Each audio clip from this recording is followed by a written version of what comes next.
Jadi di dalam keterangan saudara tadi mengatakan bahwa ada beberapa poin keberatan saudara atas konten video yang telah dibuat oleh terdakwa.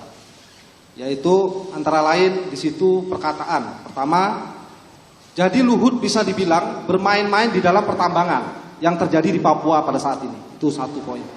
Terus yang kedua, saudara juga menerangkan ada keberatan terkait dengan judul kontennya. Yaitu ada lot Luhut. Ada lot Luhut di balik relasi ekonomi dan operasi militer di Intan Jaya, Papua. Ada juga Jenderal Bin ngehantam. Itu judulnya keberatan yang kedua. Dan yang ketiga terkait dengan pernyataan yang mengatakan bahwa ada pernyataan yang mengarahkan kepada saudara bahwa dianalogikan sebagai seorang penjahat. Nah, saya ingin menggali lebih lanjut, apakah perkataan-perkataan yang disampaikan oleh saudara Haris Hassar ini adalah merupakan perkataan yang benar sesuai dengan data dan fakta, atau merupakan perkataan-perkataan yang tidak benar, atau merupakan berita yang bohong sesuai dengan dakwaan kami. Pertama, saudara dibilang bermain-main di pertambangan di Papua saat ini. Coba tegaskan kembali, coba ingat-ingat, apakah saudara selama ini sampai detik ini, saudara memang pernah ada bermain-main pertambangan di Papua? Coba terangkan, Saksi. Yang mulia, saya sama sekali tidak ada waktu untuk bermain-main itu. Saya memfokuskan diri saya pada tugas pokok saya. Saya nggak ada waktu untuk itu. Dan janji saya pada diri saya, memang saya tidak mau berbisnis selama saya menjadi pejabat negara. Dan itu saya janji sampai hari ini. Dan saya ingin selesaikan tugas saya sampai 2024 seperti itu. Karena itu saya kira penting pembelajaran buat anak-anak muda di kantor saya.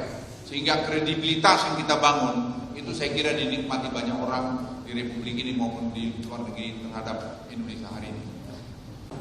Di sini ada perusahaan, salah satunya adalah PT Toba Sejahtera. Apakah ada hubungan saudara dengan PT Toba Sejahtera? Saudara saksi. Saya tidak tahu persis lagi karena saya jujur sejak saya masuk di kabinet saya tidak pernah mencampurin usaha lagi. Saya sudah pull out dari situ. Tidak Tapi pernah. sepanjang yang saya tahu tidak ada sama sekali. Nah, tidak pernah tahu ya. Apakah saudara apakah PT Toba Sejahtera dan PT Tobakom Del Mandiri ini masih dalam satu induk perusahaan? Anak perusahaan? Sepanjang yang saya tahu tidak ada. Tidak ada. Apakah saudara tahu dan mengetahui bahwa PT Tobakom Del Mandiri ini pernah ada hubungan menjajaki bisnis kegiatan pertambangan dengan PT Madinah Protoain? Saya tidak tahu persis, tapi tadi malam saya tanya kepada lawyer kami, dia bukan lawyer, legal kami di kantor, itu mengatakan memang pernah ada orang mengaku-ngaku begini-begini, tapi kami sudah tulis surat resmi tahun 2017, tidak ada hubungannya dengan kami, dan surat itu saya kira ada. Secara legal formal memang tidak ada hubungan, saudara? Tidak ada sama sekali. Perlu dipertegas lagi, saudara saksi, tidak ada hubungan? Tidak ada sama sekali yang mulia. Dan itu ada surat bukti 2 kali dikirimkan tertulis tahun 2017, 2018 seingat saya ke alamat yang bersangkutan. Waktu itu saudara sudah menjadi menteri? Saya sudah jadi Menko Maritim. Pada saat itu sudah menjadi Menko Maritim. Nah, saudara memang tidak pernah secara personal, saudara tidak pernah mengatur, mengurusi atau mengelola perusahaan ini secara langsung, tidak pernah?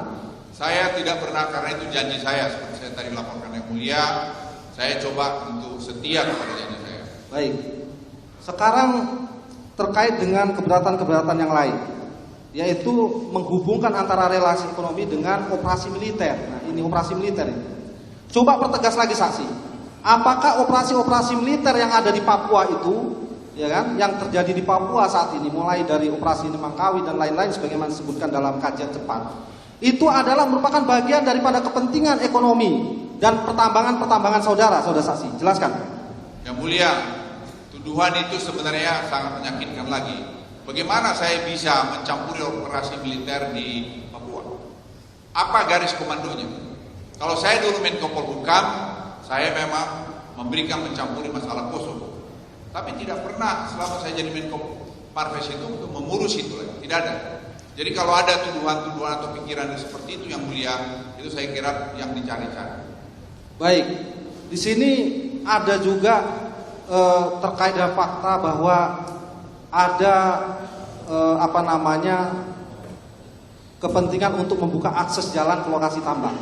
Nah, apakah Jalan Trans Papua seperti yang kita ketahui, seperti yang sekarang sedang digalakkan pembangunannya oleh pemerintah, itu juga merupakan bagian daripada kepentingan saudara untuk bermain tambang di sana. Saudara saksi, silakan jelaskan. Yang mulia, itu terlalu naif lagi.